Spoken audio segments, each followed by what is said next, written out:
So Rob, when you think about the transformation journey ahead for large financial institutions, what do you think are the characteristics that are going to separate the winners from the losers?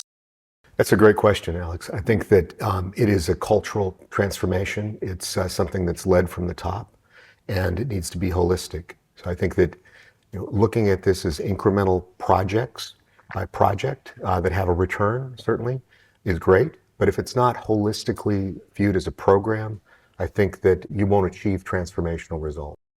Great. Now, when you think about investing in innovators, you've made a ton of investments in early stage companies. What are the dynamics that you think are going to be different this time around with AI? And what are the characteristics of the leaders of the fintechs that you see out there? Sure. Well, it does always start with the team, right? It starts with the leadership and the team and the vision. I think what's different this time is that, having built a startup in the early 2000s, the things that you needed to do, find compute power, determine if you were going to do it on your own or you would potentially leverage other computing power, building, assembling all the tools to build the software, building security in. Most of that is taken care of today. I mean, there are solutions now, I could fire up an AWS instance and have an application built literally just by, envisioning what I need to build. And there are tools out there, as you know, through Gen AI that will compile that tool for me and let me be able to test that readily with customers. Yep. And that's fundamentally different. So I think that, transition from vision to actualizing that vision in production is much, much more rapid today. Yep. And the cost to do that is much less. Yep. So back to the thinking around sort of whether or not the fintechs have an advantage versus the corporates have an advantage, because corporates have the access to the same kind of tools. What do you think about sort of that dynamic? They do, but it's sort of, I would equate it to the large organizations are building on top of the mountain. So they have the mountain, they have the infrastructure built, and they're building something at that very pinnacle. The startups are starting out with a blank sheet of paper, right? They've got, it's a field and they can build in that field. Yep.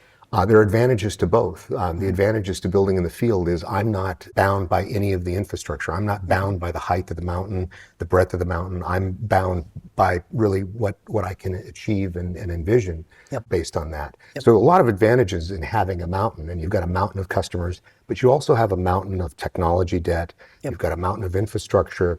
You've got a mountain of policies and processes that have been built maybe over 40 years, some of which are important today, some of which might not be as important, but they're all well, instituted within that organization.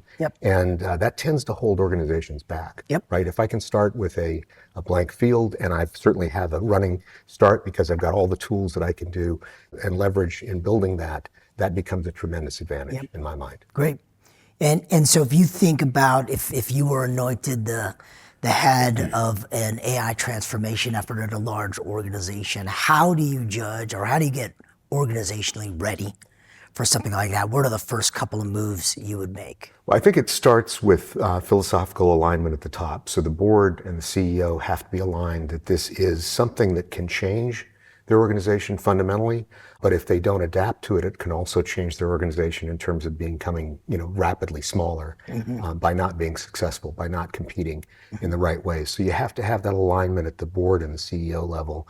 And it's easy to say, it's really harder to do because following that, if you have alignment and you really believe you have alignment, and then you encounter a challenge where existing business is done in one particular way and the business doesn't want to change and take advantage of a new way via Gen AI. If you're stopped there and you have to pause and debate it, then you don't have philosophical alignment, right? You really don't. It has to be a commitment and belief by the board and the CEO that this is urgently important to get done. And the nature of the franchise and the success of the franchise is dependent upon it.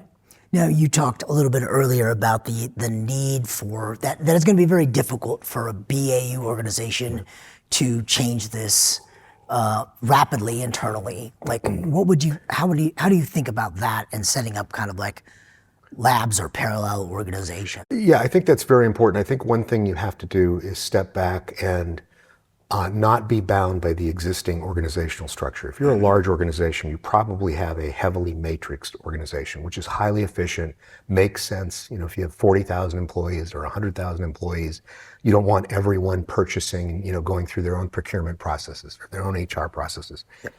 But the nature of that matrix is for efficiency, not for speed.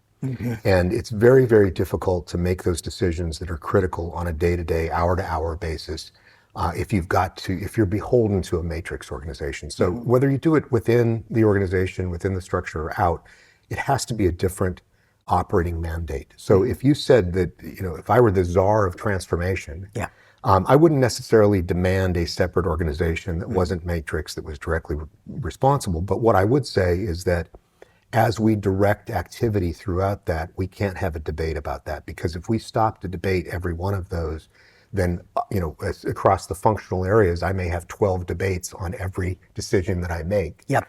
And that, you know, is a death knell at that point. Yep. I think it's harder to do it within the organization. Yep. You know, there's certainly a cost of doing it outside of the organization. I think the return on that is speed. Yep. The return on that is being able to try, fail quickly, and move on. It's tough to fail quickly in a large organization because everyone is, as they should be, very protective of their customers. And you want to bring something to market that isn't fully formed because it's an idea that you have, and you can then rapidly improve that.